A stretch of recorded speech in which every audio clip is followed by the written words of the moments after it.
وآخر وعلیکم السلام.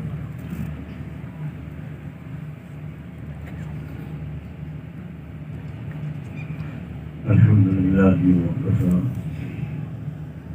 وسلام على عباده الذين اصطفى أما بعد أعوذ بالله من الشيطان الرجيم بسم الله الرحمن الرحيم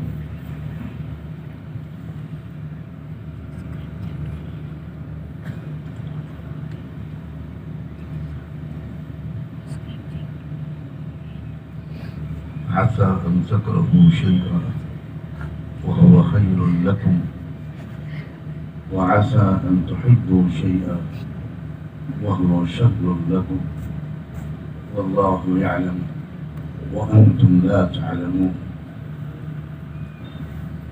سبحان ربك رب العزة عما يصفون وسلام على المرسلين والحمد لله رب العالمين.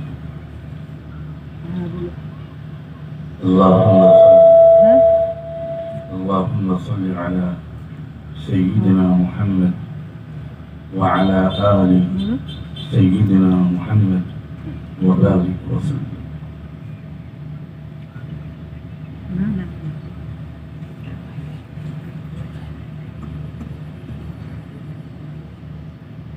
قابل احترام بزرگوں اور بھائیوں،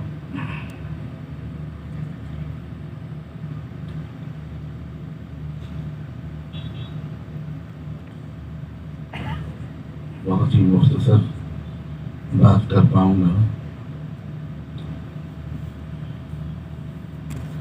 میں خود بہت سخت بیماریوں اور تکلیف کے دور سے گزر رہا ہوں. چند منٹ بیٹھنا بھی، تھوڑی دیر بیٹھنا میرے لیے بہت مشکل ہے، اور میں اسی لیے کچھ تاخیر سے آیا تھا کہ مجھے انتظار نہ کرنا پڑے. لیکن ہمارے یہاں کی روایات ایسی ہیں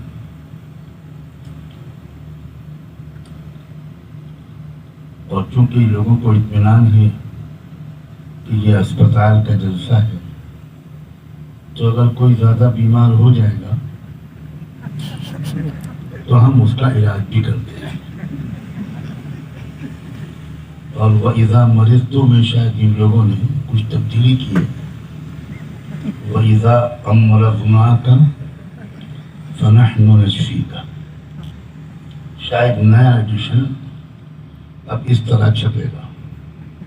معذرت،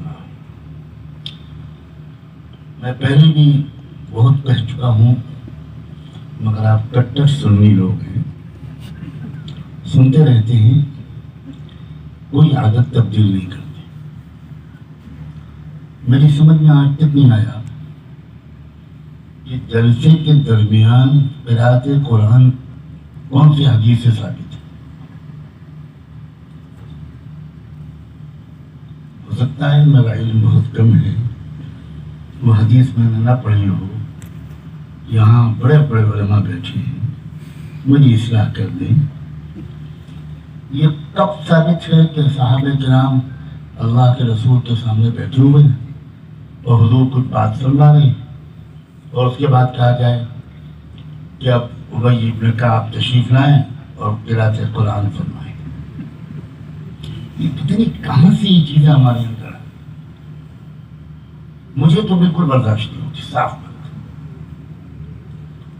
جو چیز قرآن و سنت کے خلاف ہو اس میں خیر نہیں ہے.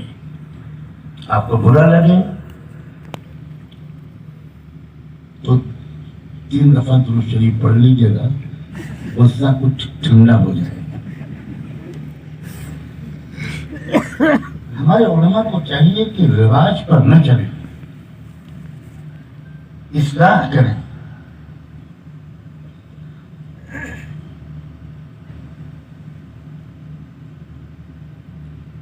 عملی قومیں باتوں میں وقت نہیں ضائع کرتی. مجھے ایک جلسہ بتا دیجئے جو RSS نے کیا ہو. ایک جلسہ بتائیے. ہمارے ایک دن کے جلسے پورے ملک میں جو ہوتے ہیں، پورے عالم کی بات نہیں کر رہا ہوں، RSS کے 100 سال کے جلسوں سے زیادہ ہے. کام کرنے والی قومیں کچھ اور ہوتی ہیں، باتیں کرنے والی قومیں کچھ اور ہوتی ہیں، اور ہم دنیا میں سب سے زیادہ باتیں کرنے والی قوم بن چکے ہیں.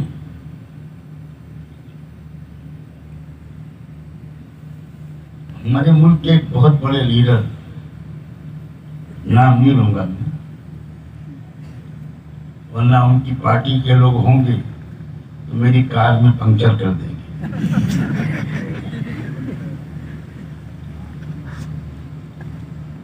وہ لیڈر ایک دفعہ میرے پاس آئے، کہہ رہے تھے نعمانی صاحب میں اس وقت آپ سے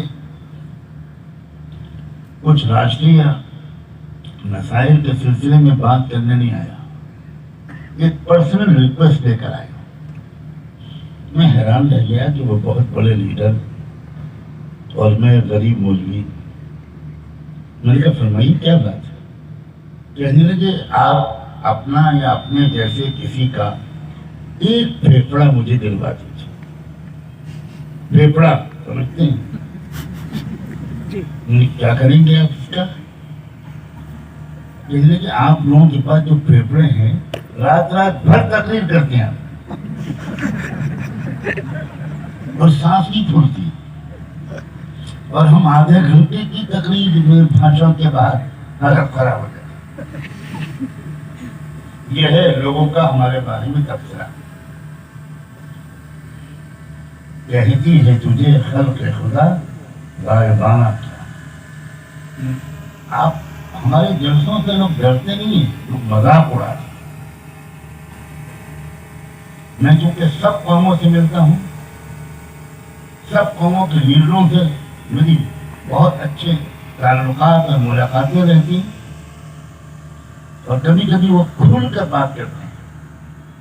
لیکن خدا کے لیے اپنی قوم کے لوگوں کو سمجھائیے کہ بولا کم کریں، درسیں کم کیا کریں، زمینی محنتیں بڑھائیں. خدا جانے کب یہ تبدیلی ہمارے اندر آئی.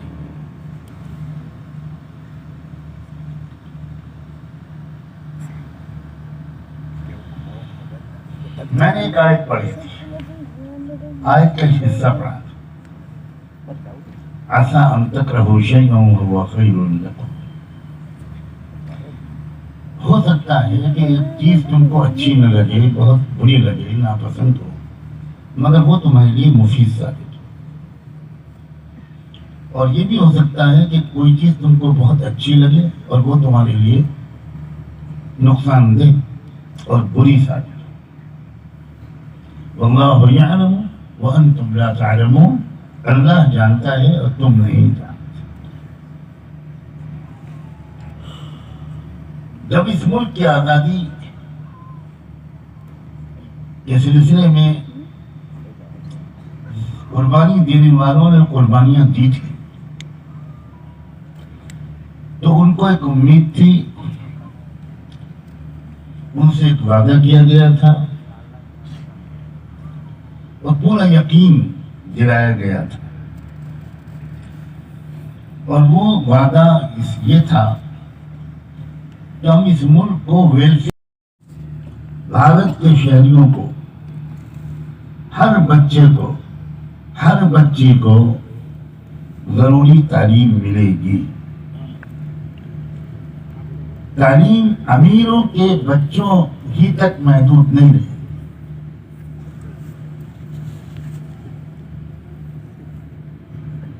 ایک برابری والا سماج ہم قائم کریں گے. اس کے لیے ہم کو آزادی چاہیے.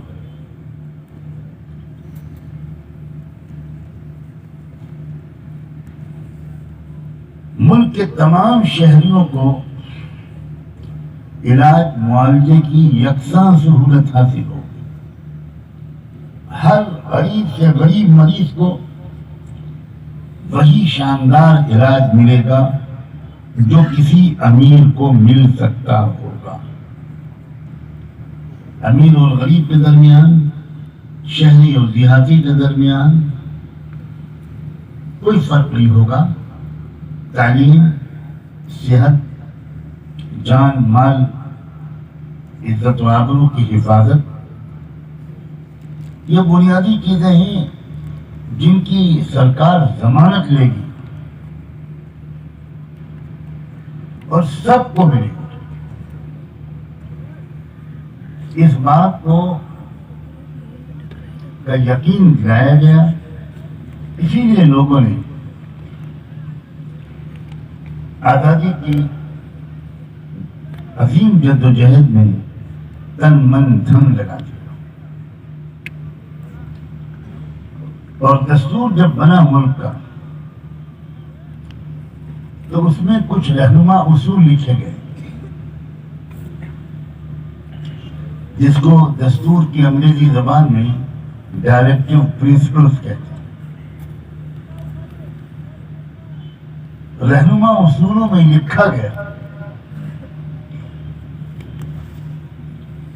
کہ ہم ملک کی معاشی پالیسی ایسی بنائیں گے کہ امیر اور غریب کے درمیان کوئی زیادہ فرق نہ رہے۔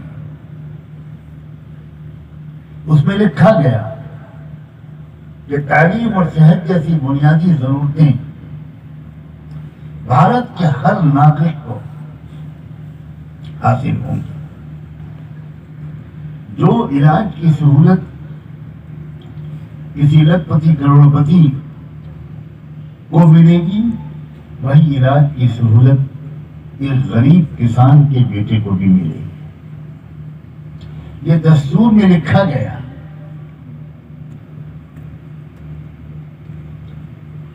لیکن ہم سب جانتے ہیں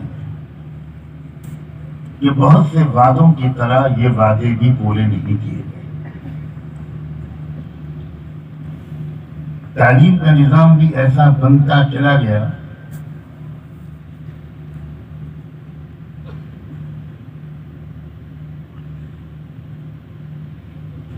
کہ صرف امیروں کے بچوں اور بچیوں کو بہت اعلیٰ تعلیم مل سکتی ہے، غریبوں کے بچوں اور بچیوں کو وہ تعلیم بالکل نہیں مل سکتی۔ یہ تو اللہ نے مدرسوں کا جو نظام اس ملک میں چلوایا، مدرسوں کے نظام کا ایک بہت بڑا پہلو یہ ہے کہ مدرسوں کے نظام کے اندر امیر اور غریب بچے کا کوئی فرق نہیں۔ اس فرق کو دستور ہند میں جو بیان کیا گیا تھا، ملک کی سرکاروں نے تو نہیں مٹایا، لیکن مدرسوں اور مکتبوں نے مٹا دیا۔ غریب سے غریب بچہ، غریب سے غریب گھرانے کا طالب علم، وہ قرآن و حدیث کا اور علوم دینیہ کا بہت بڑا ماہر بن کے نکلتا ہے۔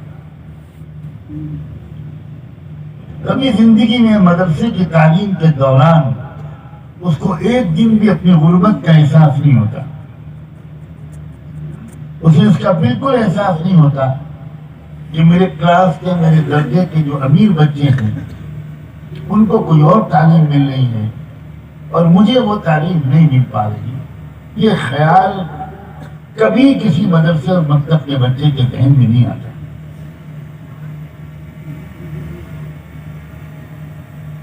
کوئی کہنا چاہے تو کہہ سکتا ہے کہ آزادی سے پہلے جو وعدے کیے گئے تھے سرکار نے تو پورے نہیں کیے، لیکن غریب مسلمانوں نے اپنے مدرسوں اور مکتبوں کی پالیسیوں کے ذریعے سے اس وعدے کو 100% پورا کیا۔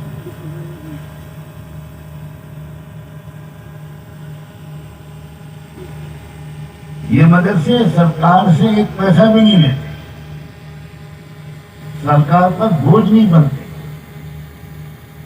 اور یہ اس جذبے سے کرتے ہیں کہ ان کو پتہ ہے کہ ملک کی آبادی بہت ہے،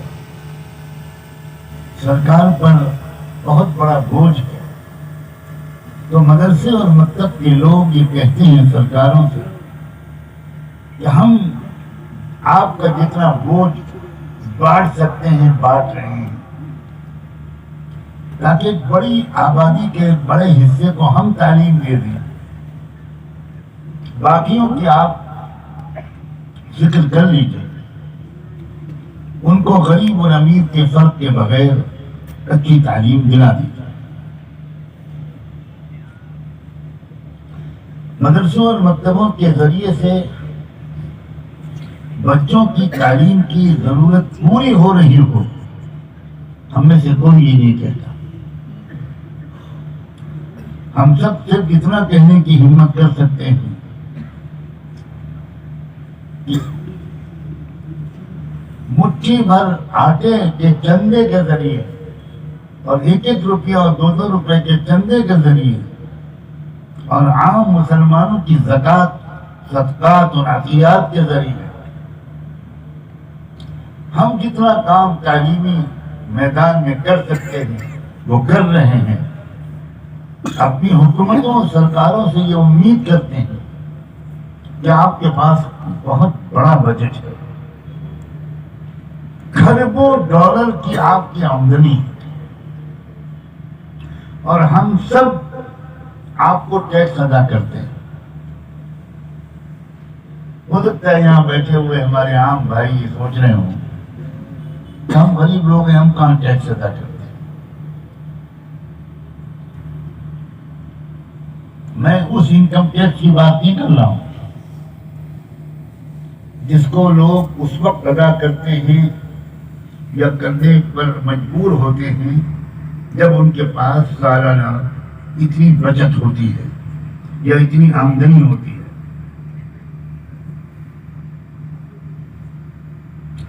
میں اس ٹیکس کی بات نہیں کر رہا ہوں.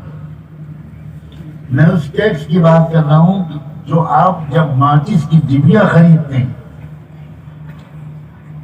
تو اس کی جو قیمت ادا کرتے ہیں اس میں بھی 2-4 پیسے ٹیکس کے طور پر حکومت کو جاتے ہیں. وہ ماچس بنانے والی کمپنی کو نہیں جاتے. آپ ایک جوڑی موزہ خریدتے ہیں، آپ ایک چپل اور جوتے خریدتے ہیں، آپ ایک معمولی سے معمولی چیز خریدتے ہیں، آپ دوا کی 2 گولیاں خریدتے ہیں، اس میں بھی ٹیکس ہوتا ہے، وہ ٹیکس سرکار کو جاتا ہے. اس طرح اربوں ڈالر کی سرکار کی آمدنی ہے. اس کے بعد الگ سے جو ٹیکس ہیں وہ الگ، انکم ٹیکس الگ، سیل ٹیکس الگ، روڈ ٹیکس الگ، اور اللہ جانے اور کون کون سے ٹیکسز. اگر میں زیادہ ٹیکسز گناؤں گا تو کوئی سرکاری آفیسر یہاں بیٹھا ہوگا وہ کہے گا کہ اللہ بھلا کرے ایک نیا ٹیکس یاد دلا دیا. یہ تو ہم بھول ہی گئے تھے. جیسے سنا ہے حکیم الامت حضرت عبداللہ سامدی رحمۃ اللہ علیہ نے رسوم و بدعات سے مسلم معاشرے کو پاک صاف کرنے کے لیے کتاب لکھی اصلاح الرسوم. وہ کسی بڑی اماں کے ہاتھ میں لگی. بڑی بھی نے وہ کتاب پڑھی، بڑے دل سے دعا دی اور کہا اللہ اس مولوی کو خوش رکھے، اس نے تو بہت سی وہ رسمیں بتا دی جو ہم کو معلوم ہی نہیں تھی. کتاب لکھی گئی تھی رسمیں چھڑانے کے لیے، اور بڑی بھی نے مولوی کو یہ دعا دی کہ کئی رسمیں وہ معلوم ہو گئی اس کتاب کے ذریعے جو نہ ہم کو میکے میں معلوم ہوئی نہ سسرال میں معلوم. ایسا نہ ہو کہ میں ٹیکسز گناؤں اور اس بڑھیا کی طرح کوئی سرکاری کرمچاری سوچے کہ بھائی یہ تو ٹیکسز ہم جانتے نہیں، اس کو بھی لینا پڑے گا. اتنی آمدنی ہے حکومت کی کہ اگر کرپشن نہ ہو، اور کاش کہ کبھی وہ ایک دن ایسا آ جائے جو کرپشن کے بغیر ہم کو دیکھنے کو مل جائے، اگر بے ایمانی نہ ہو، اگر لوٹ کھسوٹ نہ ہو، اگر دیش کی محبت اور واقعی دیش کی ترقی کی سچی خواہش ہو، اگر واقعی دیش واسیوں کی زندگی کو اوپر اٹھانا سرکاروں کو مقصود ہو تو اتنی آمدنی ہے کہ ہمارا ملک چند سالوں کے اندر دنیا کا سب سے خوشحال ملک بن جائے گا. اتنی آمدنی. لیکن ایسا نہیں ہو رہا. ملک میں علاج مہنگے سے مہنگا ہوتا جا رہا ہے. غریب مریض کو اچھا علاج نہیں مل پا رہا. غریب بچے کو، غریب لڑکے لڑکی کو اچھی تعلیم نہیں مل پا رہی. اب میں اس کو سامنے رکھ کر وہ آیت پڑھی تھی کہ عسیٰ ان تکرہوا شیئا وہو خیر لکم. اگر یہ صورتحال ہے اور واقعی یہ صورتحال ہے کہ سرکار نے جو وعدہ کیا تھا، دستور میں جس کا ذکر کیا گیا، وہ وعدہ پورا نہیں کر رہے، تو ٹھیک ہے، ان کو یہ یاد دلانا جس طریقے سے مناسب ہو یاد دلایا جائے، احتجاج کیا جائے، پروٹیسٹ کیا جائے، مطالبے کیے جائیں، میمورنڈم دیے جائیں. یہ سب کام وہ لوگ کریں جو اس میدان کے شہ سوار. میں تو اس وقت کچھ اور بات کہنا چاہتا ہوں. سرکاروں کے اس نکمے پن نے، سرکاروں کی اس وعدہ خلافی نے، میرے الفاظ پر غور کیجیے گا، اس نکمے پن نے، اس وعدہ خلافی نے ہمیں اور آپ کو ایک زبردست موقع دیا. اور موقع یہ دیا کہ ہم یہ سوچیں کہ ہم رحمت للعالمین کے امتی ہیں.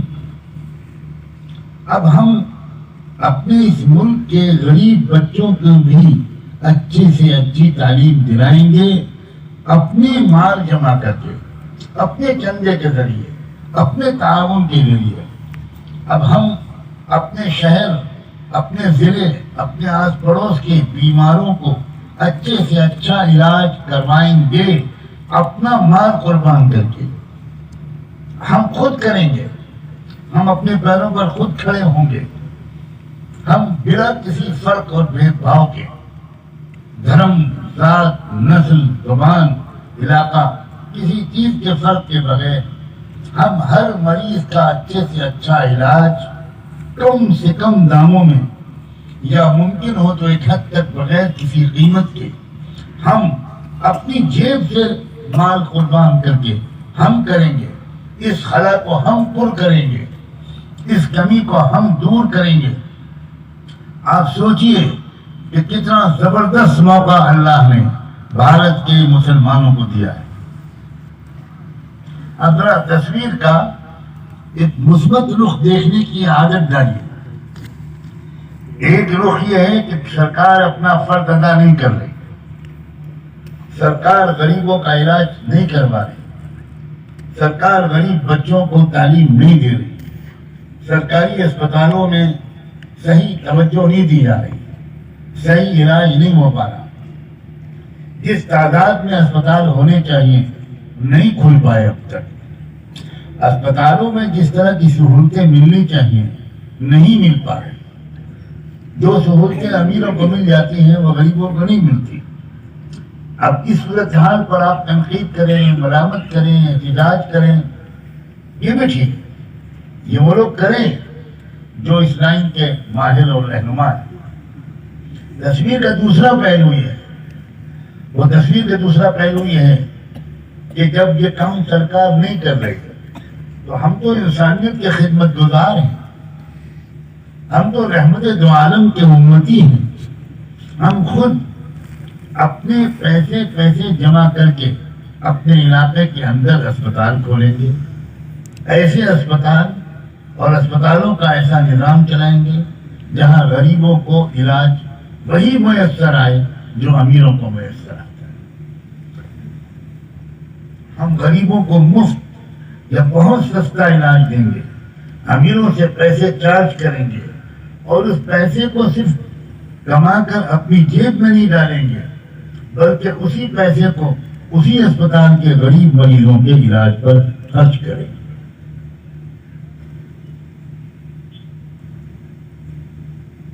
ہر نبی کا کام کرنے کا طریقہ الگ ہوتا ہے۔ اب یہ جو بات میں کہہ رہا ہوں یہ اسی سے جڑی ہوئی ہے، بہت دھیان سے سنیے گا۔ ہر نبی کا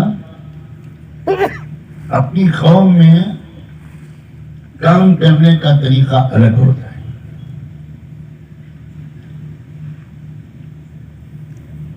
اور اللہ نے اسی لیے تمام منتخب نبیوں کے تجربات، ان کے واقعات اور ان کے نتیجے قرآن میں ہمارے سامنے رکھے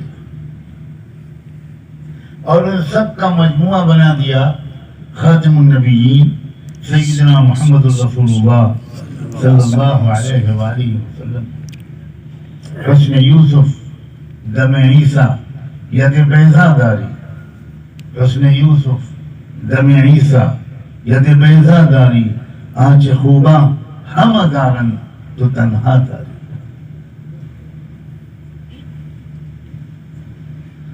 اب ایک ملک ملا تھا یوسف علیہ السلام۔ میں ایک نبی کا کام کرنے کا طریقہ اور اس کا نتیجہ سنانا چاہتا ہوں۔ کام کرنے کا صرف ایک ہی طریقہ نبیوں کا طریقہ نہیں ہوتا، کام کرنے کے الگ الگ بہت سے طریقے ہیں جو الگ الگ نبیوں نے اپنے اپنے دور میں اللہ کے رہنمائی میں اختیار کیا۔ یوسف علیہ السلام کو جو ملک ملا، جو قوم ملی، جو زمانہ ملا، جو دور ملا، وہ دور تھا جس میں کہ وہ ملک ایک بھکمری اور غذائی بحران کے کنارے پہنچ گیا تھا، کگار پر کھڑا تھا۔ ایک ایسا سوکھا، ایک ایسا فوڈ کرائسس، ایک ایسا غذائی بحران اس ملک میں آنے والا تھا کہ لاکھوں لوگ یقیناً فاقوں کا شکار ہو کر مرتے، یقینی طور پر یہ ہونے والا تھا۔ ٹھیک اسی موقع پر اس دور کے شروع ہونے سے چند مہینے چند سال پہلے اللہ نے اس ملک میں کام کرنے کا ایک موقع اور ایک با اختیار پوزیشن یوسف علیہ السلام کو عطا کر دی۔ یوسف علیہ السلام اس ملک کے وزیر اعظم بن گئے۔ سوچئے ذرا، عجیب و غریب اللہ تعالیٰ کی حکمت عملی، کہاں سے اٹھا کر اللہ لائے یوسف علیہ السلام؟ فلسطین میں پیدا ہوئے، وہیں رہتے تھے، نبیوں کے گھرانے میں تھے۔ یوسف علیہ السلام کے والد بھی پیغمبر، یوسف علیہ السلام کے دادا حضرت اسحاق بھی پیغمبر، ان کے پردادا حضرت ابراہیم علیہ السلام نبی و رسول۔ اور پاکیزہ ماحول تھا جس میں یوسف علیہ السلام کی زندگی گزر رہی تھی، لیکن اللہ نے یوسف کو چنا تھا دنیا کی سب سے بڑی طاقت سپر پاور کے اندر ایک زبردست خوبصورت پرامن انقلاب لانے کے۔ اب اللہ جب کسی کو چنتا ہے تو اللہ کی جو پلاننگ ہوتی ہے، اللہ کی جو حکمت عملی ہوتی ہے، وہ اتنی پراسرار اور عجیب و غریب ہوتی ہے کہ کوئی بھی ایک دن پہلے تک سمجھ ہی نہیں سکتا کہ اس پورے پروسیس کا کلائمیکس کیا ہونے والا ہے، اس کا انجام کیا ہونے والا ہے۔ اب فلسطین سے مصر کیسے آتے ہیں یوسف علیہ السلام؟ انقلاب لانا تھا مصر میں، تبدیلی لانی تھی مصر میں، اس لیے کہ ظلم کا مرکز بن گیا تھا مصر۔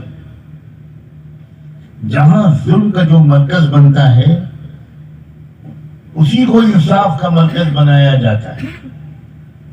میرے اشاروں کو سمجھیے گا. جب وقت آ گیا کہ ظلم کے مرکز مصر کو انصاف کا عالمی مرکز بنایا جائے تو اس کے لیے اللہ نے خاموشی سے انتخاب کر لیا ایک نوجوان بچے کا کہ اس کو بڑا کر کے اور مختلف طریقے سے ٹرین کر کے تربیت سے گزار کر اس کے ذریعے مصر میں وہ زبردست پرامن صالح تبدیلی، وہ پیسفل انقلاب اس کے ذریعے لاؤں گا، اللہ نے طے فرمایا. چنانچہ یوسف کے بھائیوں کے دل میں جلن پیدا ہوئی، کیونکہ یوسف علیہ السلام اپنے کیریکٹر کی وجہ سے، اپنی عادت کی وجہ سے، اپنے ادب اور مینرز کی وجہ سے اپنے والد کے سب سے چہیتے بیٹے تھے.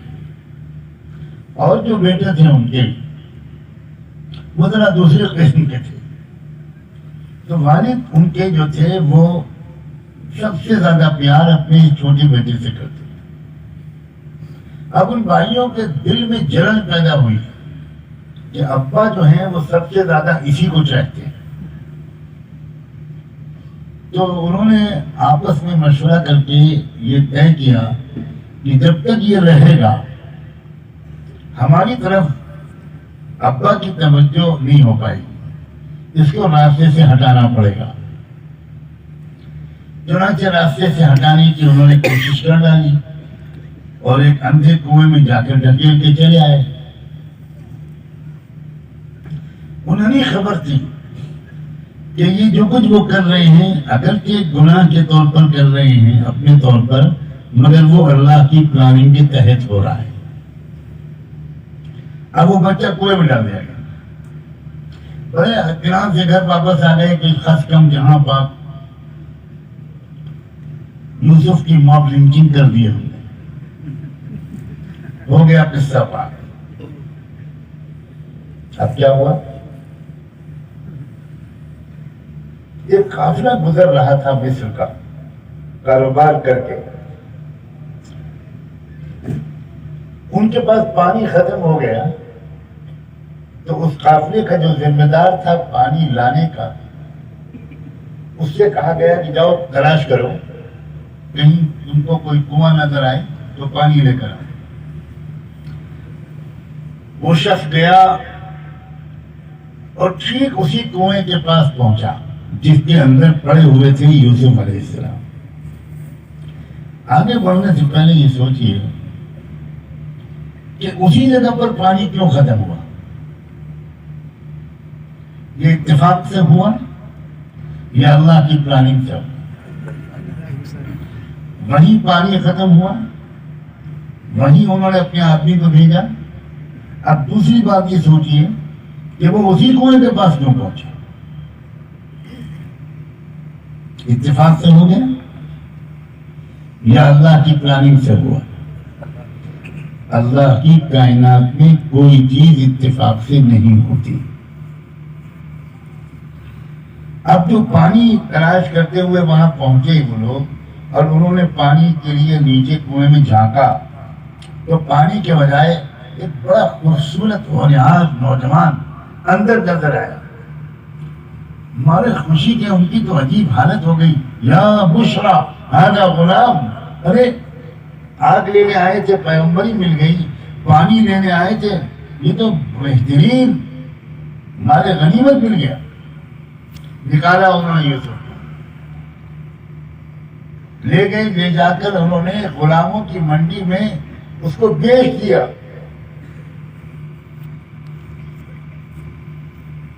میں بہت مختصر کر کے کہنے کی کوشش کر رہا ہوں تاکہ اصل بات جو کہنا چاہتا ہوں وہ رہ نہ جائے.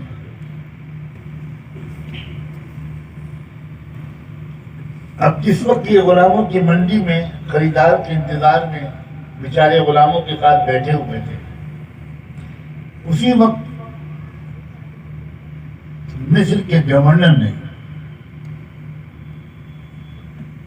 یہ طے کیا کہ بھائی مجھے ایک محل میں ایک بڑے طریقہ مند خدمت گزار کی ضرورت ہے.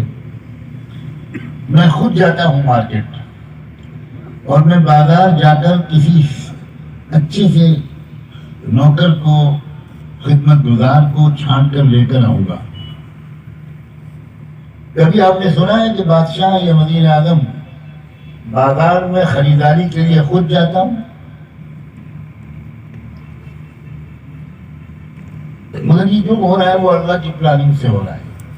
آج بھی جو ہو رہا ہے وہ اللہ کی پلاننگ سے ہو رہا ہے. میری اصل منشا کو سمجھتے رہنا.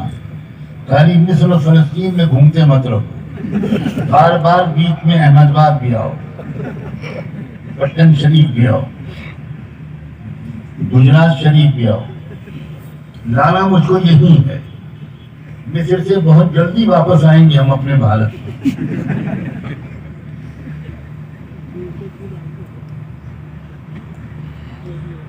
وزیر اعظم صاحب خود پہنچے اور مجھے نظر ڈال رہے تھے میرے پرسنل اسٹاف کے لیے کون سا غلام مناسب ہے, میری بیگم کی خدمت کے لیے کون سا مناسب ہے. تو یہ نظر آیا تو سورت سے لڑکا سلیقہ مند مہذب, وہ فوراً سمجھ گیا. وزیر اعظم کوئی کم عقل آدمی نہیں ہوا کرتا تھا پر زور دیا. زمانے کے فیشن بدلتے ہیں, اختیار ہے لوگ. تو وزیر اعظم اتنا سمجھدار تھا کہ وہ فوراً سمجھ گیا کہ یہ لڑکا بالکل فٹ ہے, اس کو آداب آتے ہیں, مہذب ہے, گنوار قسم کا نہیں ہے. اسی کو خریدا اور لے گیا اپنے محل. اور مزید دلچسپ بات, سیدھے محل میں لے جا کر اپنی بیگم سے تعارف کرایا. ہر وزیر اعظم ایسا تو نہیں ہوتا کہ رابطہ نہ کر پائے. تو اس نے اپنی وزیر اعظم سے جا کر کہا, بیوی سے جا کر کہا, اکرمی مثواہ عسى ان ينفعنا او نتخذه ولدا. دیکھو یہ لڑکا, یہ سرونٹ, یہ نوکر, یہ میڈ بوائے, اس کو ذرا بہت عزت کے ساتھ رکھنا.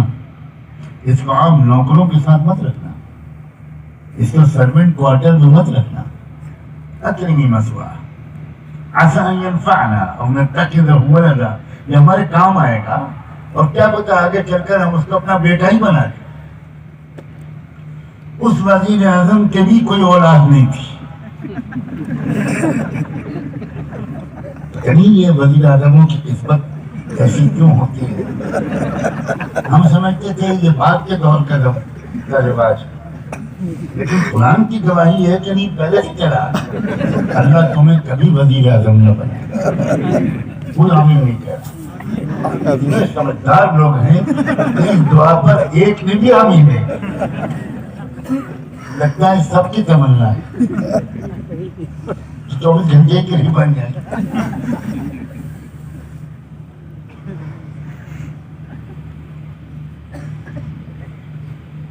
اب بیگم نے کہا کہ بہت اچھا, آپ کا حکم ہے, اکرمی مثواہ عسى ان ينفعنا, ہو سکتا ہے یہ ہمارے کام آ جائے. او نتخذه ولدا, یا ہم اس کو ہی اپنا بیٹا بنائیں.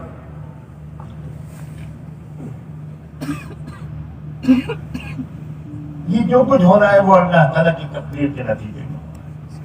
یہ میں سمجھانا چاہ رہا ہوں, اللہ کسی شور مچائے بغیر پردے کے پیچھے سے اپنا کام کرتا رہتا ہے, آج بھی کر رہا ہے. یہ الگ بات ہے کہ ہم اللہ کے طرز عمل کو, اللہ کی چلائے ہوئے پہیے کو دیکھ نہیں پاتے, سمجھ نہیں پاتے کہ یہ کیا ہو رہا ہے. ہمیشہ حالات کا وہی رخ ہم سمجھنے کی کوشش کرتے ہیں یا سمجھنے لگتے ہیں جو میڈیا ہم کو دکھاتا ہے. حالات کا وہ رخ اکثر صحیح نہیں ہوتا جو میڈیا ہمیں دکھاتا ہے. حالات کا صرف وہ رخ صحیح ثابت ہوتا ہے جو قرآن ہم کو دکھاتا ہے۔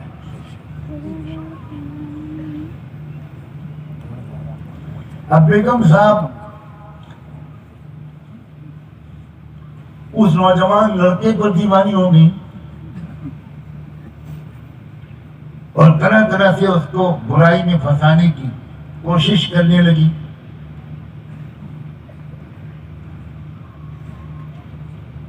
یوسف علیہ السلام نے اللہ کی مدد مانگی کہ اللہ مجھے بچائیے، میں نہیں بچ سکتا، آپ جب تک نہیں بچائیں گے میں گناہ سے خود نہیں بچ پاؤں گا، معاذ اللہ۔ انہوں نے اللہ سے پناہ مانگی، اللہ سے مدد مانگی۔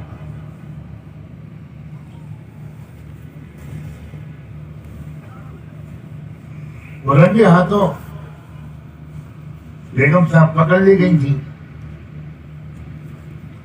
اور یہ بات ثابت ہو گئی تھی کہ یوسف نے کوئی چھیڑچھاڑ نہیں کی تھی، ساری شرارت خود بیگم صاحب کی تھی، اور یہ خبر پھیل گئی عورتوں کے ذریعے۔ اسی لیے تجربے کاروں کا کہنا ہے کہ جس خبر کو پھیلانا ہو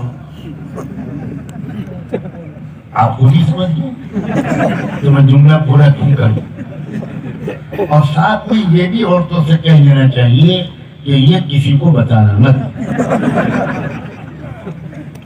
تو وہ عورت اپنی سہیلی سے یہی کہہ کے بتائے گی کہ تم میری ڈیئرسٹ فرینڈ ہو، بیسٹ فرینڈ ہو، اس لیے میں تم کو بتا رہی ہوں، کسی اور کو مت بتا۔ عورتوں کے ذریعے یہ خبر ملک میں پھیل گئی، قرآن کہہ رہا ہے۔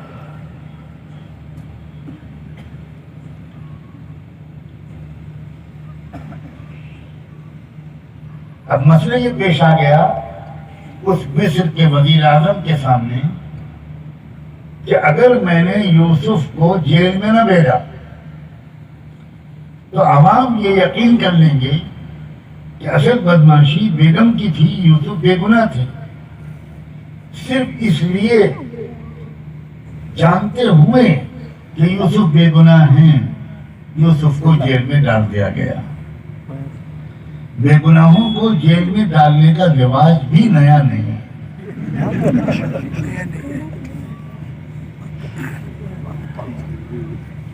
تاریخ اپنے آپ کو دہراتی رہتی ہے۔ اب یوسف جیل میں ٹھوس دیے گئے۔ اللہ کے ہر فیصلے کے پیچھے حکمتیں ہوتی ہیں۔ کیوں جیل میں بھیجے گئے؟ سب سے پہلے کنویں میں کیوں ڈالے گئے؟ کیا اللہ بچا نہیں سکتا تھا؟ کیا یوسف کے دلوں سے اس برے خیال کو، یوسف کے بھائیوں کے دلوں سے اس برے خیال کو نکال نہیں سکتا تھا؟ پھر یوسف کنویں سے نکل کر بیچے کیوں گئے غلاموں کی طرح؟ کیوں بکنے دیا اللہ نے؟ اور پھر وہ مصر کے گورنر کے گھر میں کیوں گئے؟ ذرا سوچنے کی عادت ڈالیں اور ہمارے علماء قرآن کی گہرائیوں کو سادہ لفظوں میں عوام کے سامنے رکھیں۔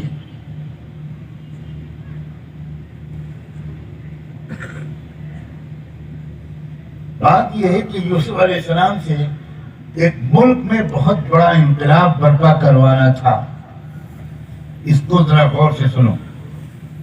میں دیکھ رہا ہوں کہ آپ میں سے اکثر نوجوانوں بہت بڑا انقلاب، یوسف علیہ السلام سے بہت بڑا پریورتن، بہت بڑی تبدیلی اس ملک میں لانا اللہ طے کر چکا تھا۔ ایک ایسی تبدیلی جس سے سارے دیش واسیوں کو سکون ملے، امن ملے، انصاف ملے، شانتی ملے، رضا ملے، پانی ملے، دوا ملے۔ ایک ایسا انقلاب جو رہبر لا سکتا ہے، جو لیڈر ایسا انقلاب لا سکتا ہے، اس کو کئی طرح کے حالات سے گزرا ہوا ہونا چاہیے۔ اس کو بہت تربیت یافتہ ہونا چاہیے۔ یوسف علیہ السلام پل رہے تھے پیغمبروں کے گھر میں، پیغمبروں کے خاندان میں، انہیں کیا معلوم کہ سماج میں کتنی برائیاں پھیلی ہوئی ہیں۔ اب یوسف علیہ السلام کو اللہ نے شروع سے وہ تربیت دلوانے کا فیصلہ فرمایا اور وہاں سے نکلوا کر ان کو کنویں میں ڈلوایا۔ وہ عزت کی زندگی گزارتے تھے، سکون کی زندگی گزارتے تھے، شہزادوں کی طرح زندگی گزارتے تھے۔ وہاں سے لے جا کر ان کو کنویں میں ڈلوایا، کنویں سے نکلوا کر بازار میں بکوایا، بازار میں بکوا کر محل میں رکھا۔ وزیر اعظم کے محل میں رکھنے کا کیا فائدہ ہوا؟ یوسف علیہ السلام کو حکمرانی کا طور طریقہ قریب سے دیکھنے کا موقع ملا۔ حکومت چلانا کیسے ہوتا ہے، تو کام مہمانوں کا استقبال کیسے کرتے ہیں، تو کام معاہدے کیسے کرتے ہیں، تو کام دوسرے ملکوں کے یا شہروں کے ذمہ داروں سے باتیں کیسے کرتے ہیں، یہ سب قریب سے رہ کر یوسف علیہ السلام کو دیکھنے کا موقع ملا، اس لیے کہ وہ گورنر کے گھر میں رہے، اس کے محل میں رہے، وزیر اعظم کے محل میں رہے، سب کچھ دیکھا۔ کیونکہ ظاہر ہے کہ جب تک انسان ان سب چیزوں کو قریب سے نہ دیکھے وہ کسی ملک کا شاندار کامیاب حکمران نہیں بن سکتا۔ جب یہ تربیت مکمل ہو گئی، 5 اسٹار قسم کی تربیت، آداب حکمرانی والی تربیت، تو اب دوسری تربیت کی ضرورت تھی کہ اگر یہ سیدھے اس حکومتی محل سے نکل کر حکمراں بن جائیں گے تو یہ تو سماج کو جانتے ہی نہیں۔ سماج میں کرمنل کتنے ہیں، مجرم کتنے ہیں، چور و ڈاکو کتنے ہیں، جھوٹ بولنے والے کتنے ہیں، عزتیں لوٹنے والے کتنے ہیں، سماج کی جو اچھی خاصی بڑی آبادی ہے وہ کس کیریکٹر کی ہے۔ تو تربیت کا دوسرا پہلو مکمل کرنے کے لیے اللہ نے یہ فیصلہ فرمایا کہ اس تربیت کے لیے چلہ 3 چلے کافی نہیں ہیں، اس تربیت کے لیے 8-9 سال جیل میں رکھنا پڑے گا۔ جیل میں جو لوگ بھیجے جا رہے ہیں ہو سکتا ہے وہ اللہ کی مصلحت کے تحت تربیت دلوانے کے لیے بھیجے جا رہے ہوں۔ یہ سن کر لوگ ڈر گئے۔ میں تشکیل نہیں کروں گا آپ کی، کون تیار ہے جیل جانے کے لیے، لیکن تشکیل کی ضرورت بھی نہیں ہے، نام تو کہیں اور لکھے جاتے ہیں۔ اور بڑے خوش نصیب ہوتے ہیں وہ لوگ جو تمام تر بے گناہی اور ملک کی خیر خواہی کے باوجود جھوٹے الزامات کے تحت یوسف علیہ السلام کی طرح تربیت کے مقصد سے جیل میں بھیجے جاتے ہیں۔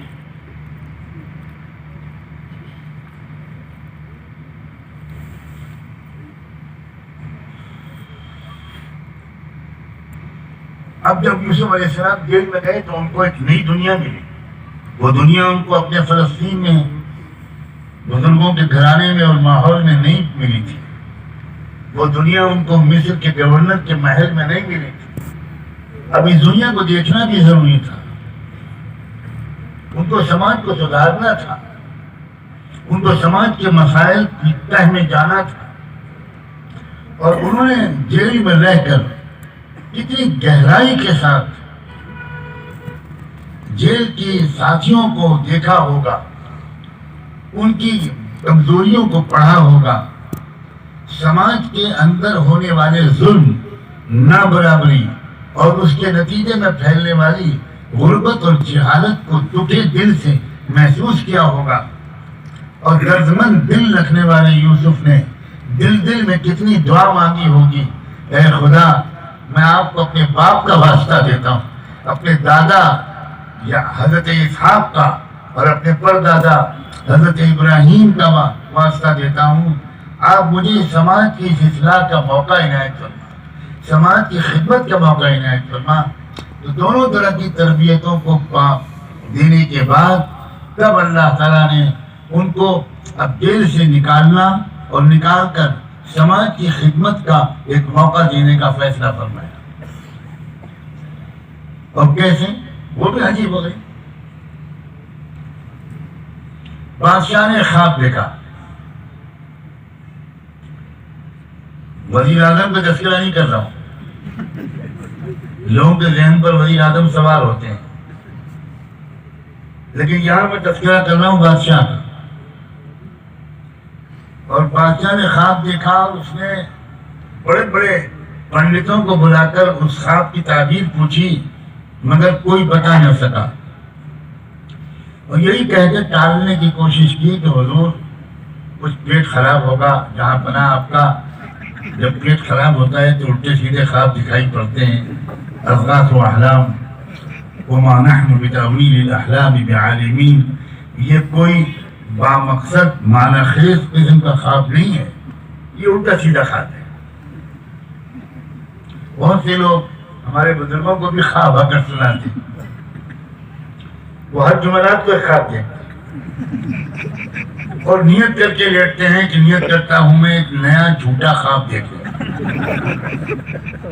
اور اکثر جب مجھے کوئی ایسا خواب سناتا ہے تو میں کہتا ہوں بھائی خمیر جوانش جالینوس صبح شام کھایا کرو اور مقوی معدے کا استعمال کرو، گیسز بہت جڑ رہے ہیں دماغ. ہر شخص کو خواب دیکھ رہا ہے. کوئی امام مہدی کو دیکھ رہا ہے، کوئی پتہ نہیں کس کو دیکھ رہا ہے. نماز کا پتہ نہیں ہے اور امام مہدی سے مسافہ ہو رہا ہے. ارے اپنی بیوی کے سوا کسی اور کو بیوقوف بنانے کی غلطی مت کیا تھا. اس کو تو تم روز بیوقوف بناتے ہو بیچارے. اسی لیے عورتوں کا یہاں انتظام بھی نہیں کیا گیا. بہت سمجھدار ہیں منتظر. وہ جانتے ہیں کہ یہ خبر لے گا اور یہ عورتوں کا بہت بڑا وکیل و ترجمان ہے تو سب کو بس سب کا کچا چٹا کھول دے گا.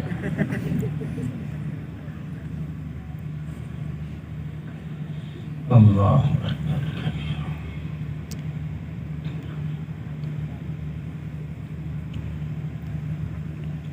خواب جو دیکھا تو کوئی تعبیر بتا ہی نہیں سکا.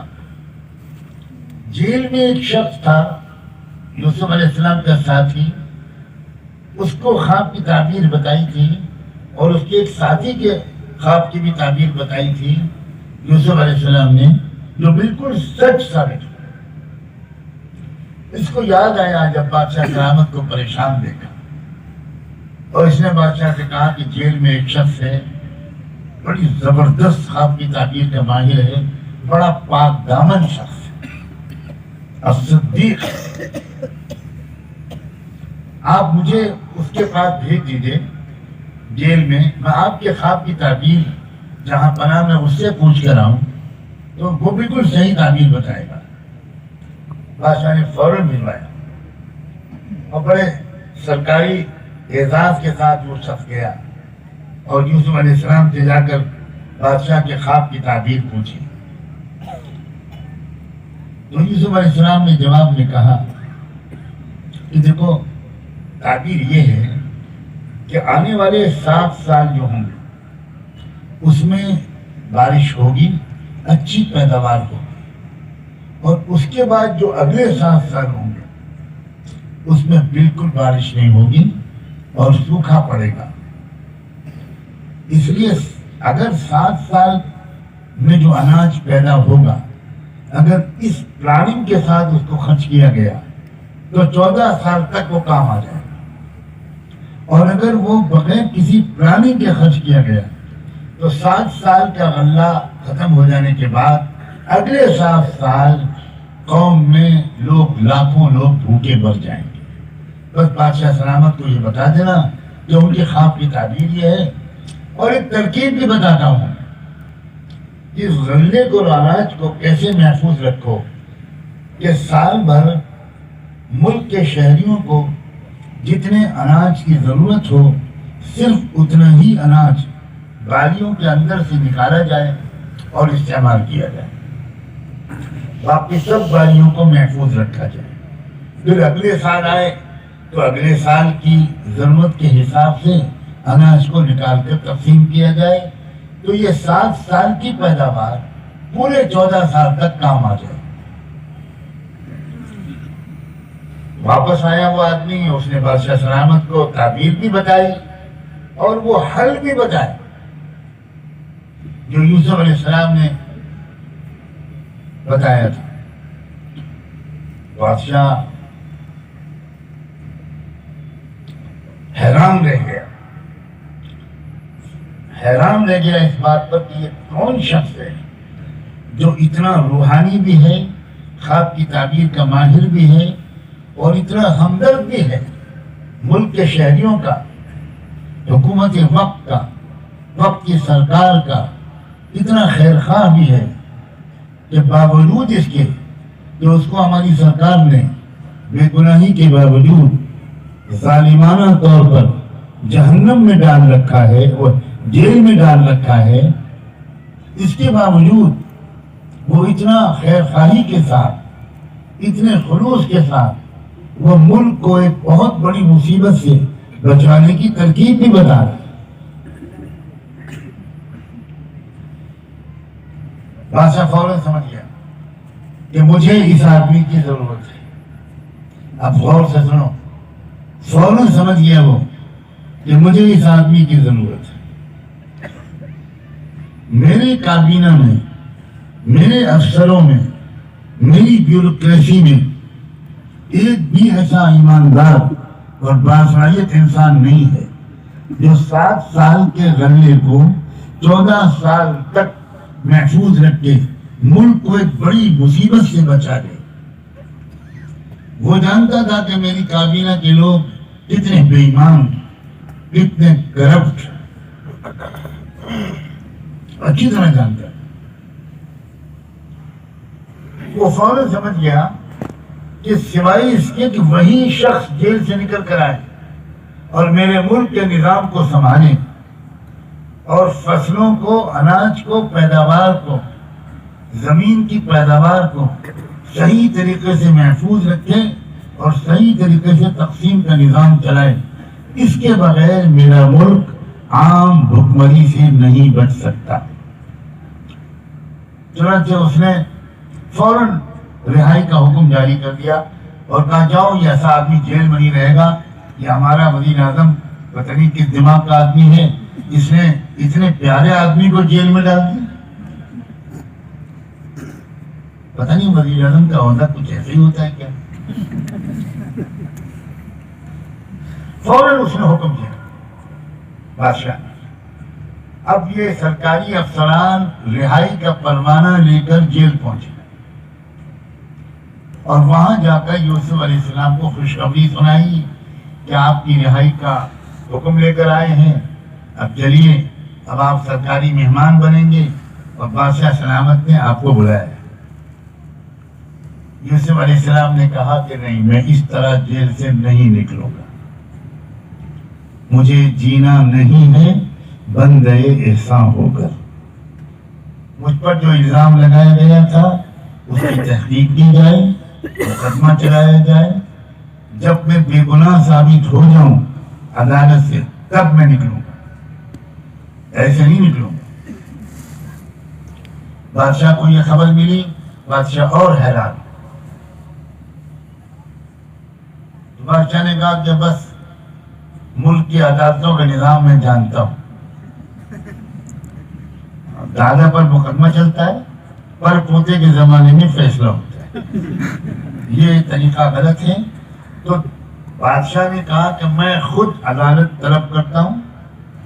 مقدمے کے سارے فریقوں کو بادشاہ نے اپنے محل میں طلب کر لیا، خود جج بن کر بیٹھا۔ اب جو فریق تھے اس میں سب سے پہلے شہر کی بیگمات جنہوں نے پروپیگنڈا کیا تھا یوسف علیہ السلام کی گنہگاری کا، ملکہ معظمہ یہ وزیر اعظم کی بیوی کی خوشامد میں، تو سب سے پہلے ان بیگمات کو طلب کیا بادشاہ نے۔ یہ سب قرآن میں ہے، میں کوئی بات تاریخ کی روایات سے نہیں بیان کر رہا ہوں۔ بادشاہ نے ان بیگمات شہر کو طلب کر لیا اور ان سے پہلے پوچھا اب بتاؤ اس معاملے میں تمہارا کیا کہنا ہے، یوسف گنہگار تھا یا وزیر اعظم کی بیوی گنہگار تھی؟ تو بیگمات نے فوراً اقبال جرم کر لیا اور یہ کہہ دیا کہ بالکل یوسف بے گناہ تھے، یوسف بے گناہ ہیں، ہم نے جو کچھ کہا تھا وہ بالکل غلط تھا، ہم معافی چاہتے ہیں۔ اقبال جرم بھی کیا، معافی کی درخواست کی۔ اب ایک طرف تو کھڑی ہو جاؤ، اب دوسرا فریق وزیر اعظم کی بیوی، اس کو بادشاہ نے طلب کیا اور وزیر اعظم کی بیوی سے برسر عدالت پوچھا اب تم اپنا اسٹیٹمنٹ دو، کیا کہتی ہو تم، یوسف نے تم کو بہکایا پھسلایا تھا یا یہ تمہاری حرکت تھی؟ تو بیوی نے صاف صاف کہا، بالکل صاف لفظوں میں اپنے جرم کا اقبال کیا، انا راودته عن نفسی الان حصل الحق انا راودته عن نفسی۔ بادشاہ سلامت، میں اقبال جرم کرتی ہوں، میں نے یوسف کو گندے کام میں پھنسانے کی کوشش کی تھی، یوسف بالکل پاک دامن۔ وہ بھی گواہی ہو گئی، وہ بھی الگ کھڑی ہو گئی۔ اب باری تھی یوسف علیہ السلام کی۔ بادشاہ نے یوسف علیہ السلام سے پوچھا کہ اب بتاؤ تمہارا کیا کہنا ہے؟ اللہ اکبر! اس وقت یوسف علیہ السلام نے جو بیان دیا ہے بادشاہ کے محل میں، بادشاہ کی عدالت میں، قرآن نے اس کو کوٹ کیا ہے، ذَلِكَ لِيَعْلَمَ أَنِّي لَمْ أَخُنْهُ بِالْغَيْبِ وَأَنَّ اللَّهَ لَا يَهْدِي كَيْدَ الْخَائِنِينَ وَمَا أُبَرِّئُ نَفْسِي إِنَّ النَّفْسَ لَأَمَّارَةٌ بِالسُّوءِ إِلَّا مَا رَحِمَ رَبِّي۔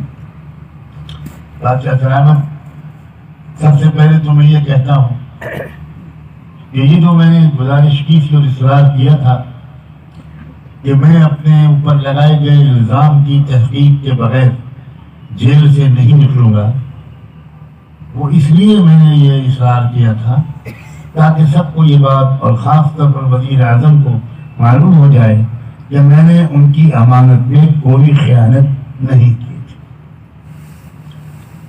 اور یہ بات بھی سب لوگ سمجھ لیں اور دیکھ لیں اور جان لیں کہ اللہ تعالیٰ سازشوں کو ناکام کر کے رہتا ہے، کامیاب نہیں ہونے دیتا۔ وَأَنَّ اللَّهَ لَا يَهْدِي كَيْدَ الْخَائِنِينَ وَمَا أُبَرِّئُ نَفْسِي۔ بادشاہ سلامت، یہ جو میں بچ گیا گناہ سے، بدکاری سے، یہ میرا کمال نہیں ہے، یہ میرے رب کا کمال ہے۔ میرے رب نے مجھے بچا لیا، میرے رب نے مجھ پر رحم فرما دیا، میں بچ گیا۔ تب بادشاہ نے کہا یوسف سے تمہاری بے گناہی ثابت ہو گئی، اور بیگمات سے کہا، وزیر اعظم کی بیوی سے کہا کہ تمہارا جرم ثابت ہو گیا۔ اب یوسف علیہ السلام سے کہا دو راستے ہیں، اگر آپ معاف کر دو گے تو یہ مسئلہ آپ کا ہے، اب معاف کر دو، اگر آپ معاف نہیں کرنا چاہتے تو ہم ان کو سخت سزا دیں گے۔ یوسف علیہ السلام نے صاف عرض کر دیا کہ مجھے بالکل سزا نہیں دلوانی، مجھے کسی کو شرمندہ نہیں کرنا، مجھے کسی کو تکلیف نہیں پہنچانی، آپ سب کو معاف کرتا ہوں۔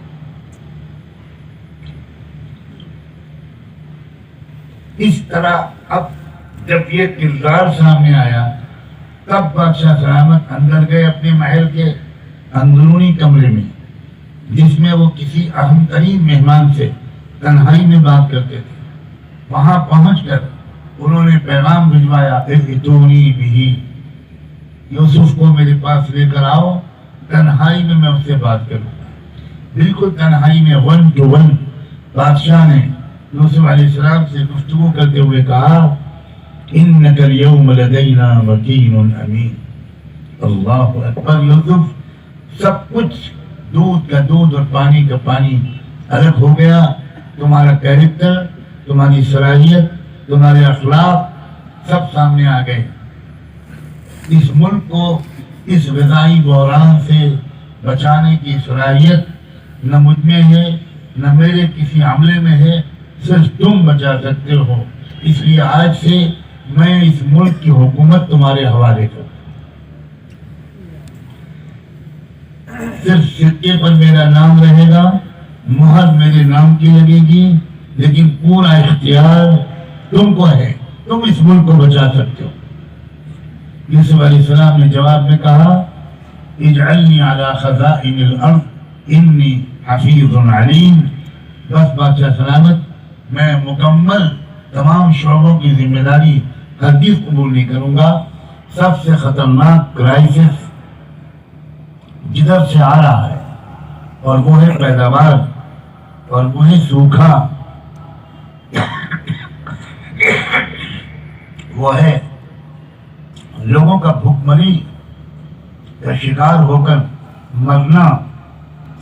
آپ اس کرائسس کا مینجمنٹ میرے حوالے کر دیں، اس مصیبت سے ملک کو، دیش کو، دیش واسیوں کو بچانے کی ذمہ داری میرے حوالے کر دیجیے، میں اس کے سلسلے میں کوشش اور خدمت کرنے کو تیار ہوں۔ چنانچہ اس وقت سے یوسف علیہ السلام کو اختیار ملا، وزارت غذا ملی، فوڈ منسٹری ملی، اور یوسف علیہ السلام نے فوری طور پر 2 احکام جاری کیے۔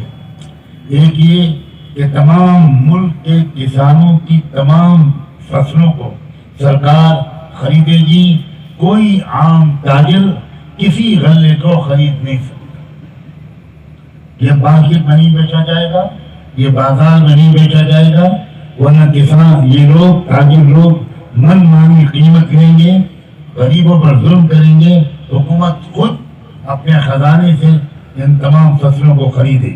نمبر 1۔ نمبر 2، ملک کے ہر انسان، ہر معمولی جھوپڑی کا سروے کروایا۔ حضرت یوسف علیہ السلام نے ہر جگہ، ہر مکان میں کتنے لوگ رہتے ہیں، کتنے مہمانوں کی امید کی جا سکتی ہے سال بھر، اور سال بھر ان کو کتنے اناج کی ضرورت پڑے گی۔ یوسف علیہ السلام نے ہر گھر کا راشن کارڈ بنوایا۔ لوگوں سمجھو، انسانی تاریخ میں سب سے پہلے سرکاری انتظام میں غلے کی تقسیم اور راشن کارڈ کا بنانا سب سے پہلے انسانی تاریخ میں یہ حضرت یوسف علیہ السلام نے کیا،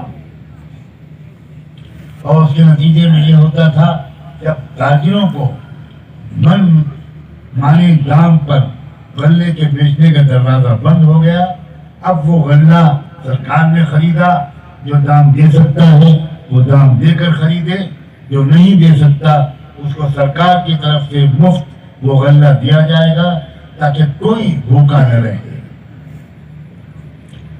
جب یہ کردار دیکھا، اب یہی ہے میری بات کا آخری سب سے اہم حصہ، یوسف علیہ السلام کی یہ اخلاق، یہ حسن انتظام، یہ پروفیشنل مینجمنٹ، یہ ایمانداری، یہ قوم کا درد، یہ بنا کسی دھرم اور کے بھید بھاؤ کے تمام دیش واسیوں کی خدمت کا، خیر خواہی کا یہ جذبہ جب دیکھا تو اب سنو، دیکھتے ہی دیکھتے قوم ایک کے بعد دو کے بعد 3 ان لوگوں نے یہ کہا کہ بھائی یوسف کا یہ اخلاق یہ ہم کو بتا رہا ہے، یوسف کے اندر جو خدمت کا جذبہ ہے، یہ جذبہ اور سلیقہ ہمیں اس پر مجبور اور آمادہ کر رہا ہے کہ یوسف کا جو دین ہے وہ ہم قبول کرنے کو تیار ہیں۔ بغیر صاف کسی کو دعوت دیے پوری قوم نے اپنا دین بدل لیا، اپنی زبان بدل لی، اور پتہ نہیں کیا کچھ بدل لیا۔ میں اب واپس آتا ہوں اپنے اصل موضوع پر، اور بس چند جملوں میں اس سے پورے جوڑ کر آپ سمجھ جائیں گے یہ جو صورتحال ہے کہ ملک میں سرکاریں عوام کی ضروریات پوری نہیں کر پا رہی، اس نے ایک موقع دیا ہے کہ اگر ہم اپنے پیسے کو صحیح طریقے پر خرچ کریں، شادیوں میں فضول خرچیوں کے بجائے جہاں زیادہ خرچ کرنا چاہیے وہاں زیادہ خرچ کریں، جہاں کم خرچ کرنا چاہیے وہاں کم خرچ کریں، اور اپنے ایک ایک دو دو پانچ پانچ روپے روز بچا کر اپنے اپنے علاقے میں اچھی تعلیم کا اور اچھے علاج کا انتظام کریں، صرف مسلمانوں کے لیے ہرگز نہیں، ملک کے تمام شہریوں کے لیے سب کے یہ بہترین موقع ہے۔ سچ کہتا ہوں میں آپ سے، اگر کہیں حکومت بہت ایماندار ہوتی، بہت سلیقہ مند ہوتی، ہماری ملک کی سرکاریں اور ساری ضرورتوں کا شاندار انتظام کرتی، تو ہمارے لیے خدمت کا کوئی موقع ہی نہ باقی رہتا۔ میں یہ تو نہیں دعا کروں گا کہ اللہ ان کو مزید نکمہ بنائے، دعا کی ضرورت بھی نہیں ہے، آبا و اجداد کی دعائیں چل گئی، ہمارے آبا و اجداد نہیں۔ یہ جو بدسلیقی ہے سرکاروں کی، یہ جو کرپشن اور بےایمانی ہے، یہ جو نکما پن ہے، اس کے اندر خیر کا پہلو بھی ہے، اور وہ یہ ہے کہ اس کے چلتے ایک موقع ہے کہ ہم اس خلا کو پر کریں، ہم اس ملک کے بچوں اور بچیوں کے لیے پاکیزہ ماحول میں اچھی تعلیم کا انتظام کریں، اس اپنے مریضوں کے لیے اچھے علاج کا انتظام کریں۔ یہ ایک موقع ہمارے لیے، ذرا اس رخ پر سوچنا شروع کیجیے۔ مجھے امید ہے کہ یہ اسپتال اس طریقے خدمت کے سلسلے میں ایک سنگ میل ثابت ہوگا۔ اللہ کرے کہ یہ ایک اچھا آغاز ثابت ہو، ایک نمونہ بن جائے، ایک ماڈل بن جائے، تاکہ لوگ دیکھیں، قدر کریں، پسند کریں، اس کے پیچھے چھپے ہوئے جذبات اور نیتوں کی قدر کریں، اور لوگ جگہ جگہ پر پھر اس کو سامنے رکھ کر خدمت خلق کے دوسرے کام کریں۔ ہم کو ایک وسیع میدان ملا ہے، ہر علاقے کے لوگ اپنے علاقے کے لیے اگر کوشش کریں۔